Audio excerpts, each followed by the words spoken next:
ये जो हमें इतने दिनों से वन नेशन वन इलेक्शन को लेकर विवाद देखने को मिल रहा है, आखिर ये एक राष्ट्र एक चुनाव को लेकर क्या बहस चल रही है? लोकसभा और राज्य विधानसभाओं में एक साथ चुनाव करना संविधान का विरोध कैसे करता है? अब इस बढ़ती चर्चा के बीच की केंद्र 18 से 22 सितंबर तक संसद के आगामी विशेष सत्र के दौरान एक राष्ट्र एक चुनाव को सक्षम करने के लिए कानून पेश कर सकता है, तो दूसरी ओर बिल पर काम करने के लिए भाजपा की लीडरशिप वाली सरकार ने शुक्रवार को पूर्व राष्ट्रपति रामनाथ कोविंद की अध्यक्षता में एक समिति का गठन किया है। अब सरकारी सोर्सेज से ये पता चला है, सरकारी सोर्सेज का ये कहना है कि पैनल का गठन न केवल इस संबंध में जल्द ही कानून लाने की व्यवहार को पता लगाने का है, बल्कि सर्वसम्मति और कानून को सुचारू रूप से पारित करने के लिए अन्य राजनीतिक दलों तक पहुंचाने के लिए भी किया गया है।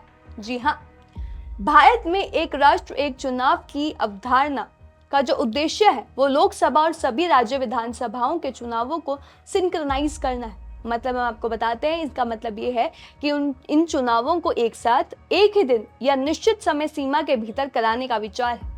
पिछले कुछ वर्षों में पीएम मोदी ने एक साथ लोकसभा और राज्य विधानसभा चुनावों के विचार को आगे बढ़ाया है और इस पर विचार करने के लिए कोविंद को जिम्मेदारी सौंपने का निर्णय चुनाव दृष्टिकोण के मेजबान के रूप में सरकार की गंभीरता को रेखांकित करता है। अब इसके बाद 5 राज्यों में विधानसभा चुनाव इस साल नवंबर या दिसंबर में होने हैं, जिसके बाद लोकसभा चुनाव होंगे जो मई जून 2024 में होने की संभावना है। हालांकि सरकार के हालिया कदमों ने आम चुनाव और कुछ राज्य चुनावों को आगे बढ़ाने की संभावना को खोल दिया है, जो लोकसभा चुनाव के बाद और उसके साथ निर्धारित है। लेकिन प्रश्न ये है, सवाल ये है कि एक राष्ट्र एक चुनाव के क्या फायदे हैं और उसके क्या नुकसान। आपको बता दें कि एक राष्ट्र एक चुनाव का प्राथमिक लाभ चुनाव कराने की लागत में कमी है, क्योंकि अलग अलग चुनाव के लिए बहुत ज़्यादा पैसे खर्च होता है, बहुत ज़्यादा खर्चा हो जाता है। इलेक्शन में आप देख सकते हैं बहुत ज़्यादा खर्चा किया जाता है, तो अगर ये लागू हो जाता है तो खर्चा कम होगा। इसके साथ ही जो चुनाव होंगे उसमें क्या होता है, सुरक्षा बलों पर जो बोझ होगा वो कम होगा, क्योंकि उन्हें काफ़ी बार अलग अलग चुनाव में उनके अलग अलग कर्तव्य होते हैं, तो वो भी कम हो जाएंगे। उसके बाद रिपोर्ट्स के अनुसार एक राष्ट्र एक चुनाव के साथ सरकारी चुनाव मोड में रहने की बजाय शासन पर अधिक ध्यान केंद्रित कर सकती है, जो अक्सर पॉलिसी इंप्लीमेंटेशन पर बाधा डालती है। इसके साथ ही लॉ कमीशन के अनुसार एक साल चुनाव से वोटर जो टर्नआउट है उसमें वृद्धि होती है, उसमें इंक्रीमेंट देखने को मिलता है, क्योंकि लोगों के लिए एक साथ कई बैलेट्स डालना अधिक आसान होता है। बल्कि मतलब ये होता है कि अलग अलग डालने से अच्छा एक साथ ही डाल दो।